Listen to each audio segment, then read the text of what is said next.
कुडाळ तालुक्यातील वेताळबांबडे येथील शेतकरी संभाजी साळवी यांनी 4.5 एकरमध्ये 2 लाख रुपये खर्च करून कलिंगडची लागवड केली। त्यामधून त्या शेतकऱ्याला सरासरी 5 लाखाचे उत्पन्न वर्षासाठी मिळणार होते।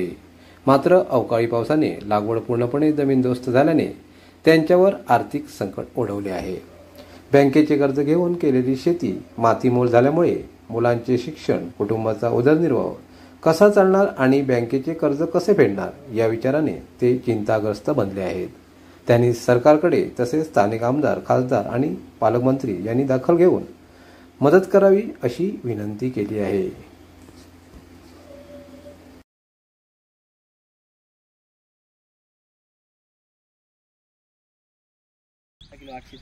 माझं नाव संभाजी साळवी, मी या बांबाड्यात राहतोय। माझी ही 6 एकर जमीन असा, त्यातली 4.5 एकर मी लीजवर घेतलेली आहे। 6 एकर जमीन वर्षाक 20,000 लीज देते मी। आणि यावर्षी मी ह्याच्यात कलिंगड शेती केली शेती आणि पूर्ण 4.5 एकर शेती केलं आहे। आणि पूर्ण अवकाळी पावसामुळे ही पूर्ण क्षेत्र माझा कलिंगड अचानक पाऊस इल्यामुळे पूर्ण जमीनदोस्त झालेला हा सगळा। त्यामुळे आज माझ्यावर हे सगळं करताना 2-2.25 लाखापर्यंत खर्च येता। तो पण मी खर्च करून आता उत्पन्नाची माझी वेळ होती, म्हणजे ती कमाई येऊची वेळ होती आणि त्या टायमाकच पाऊस इल्यामुळे पूर्ण माझी बाग नुकसान झालेली असा। त्यामुळे मी आजच्या डेटला तर मी म्हणतोय सरकारला किंवा आमचे स्थानिक आमदार, खासदार यांना कळकळीची विनंती आहे की सरकारकडनं काहीतरी आमका मदत मिळावी, ही माझी कळकळीची विनंती असा त्यांना। तर त्यामुळे असे पूर्ण बँकेचा कर्ज असा तर पण आम्ही ह्याच्यात ह्या कलिंगड काढतलो आणि कर्ज भरतलो, हेच आमचे विषय असतात।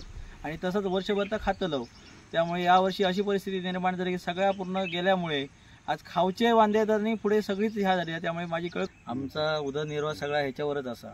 उदरनिर्वाह आता सध्या माझी 2 मुलं स्कूलमध्ये असतात, इंग्लिश स्कूलमध्ये शिकतात, त्यांचा सगळा आणि हे सगळं खर्च आम्ही दरवर्षी ह्या कलिंगड करतो, त्याच्यात आम्ही वर्ष घालायचो। आज यावर्षी अशी कंडिशन झाली आहे की पूर्ण वर्ष तो खर्च करायचो खैसून म्हणजे काहीच समजणार नाही एवढा, म्हणजे कर्ज भरायचा कसा, म्हणजे हे कलिंगड काढल्यानंतर सगळं आम्ही करतो, हे आमचे नियोजन पुढचं असतं। आता यावर्षी काहीच नियोजन रवाक नसल्यामुळे आम्ही सर्वसामान्य शेतकऱ्यांनी करायचं काय। जर पावसानं अशी जर प्रत्येक वेळी असं नुकसान झालं, आता एवढं नुकसान झालं, मी म्हणजे काहीच काढूक नाही कलिंगड, एक फळ हे विकला जाऊ नाही मार्केटमध्ये पावसामुळे।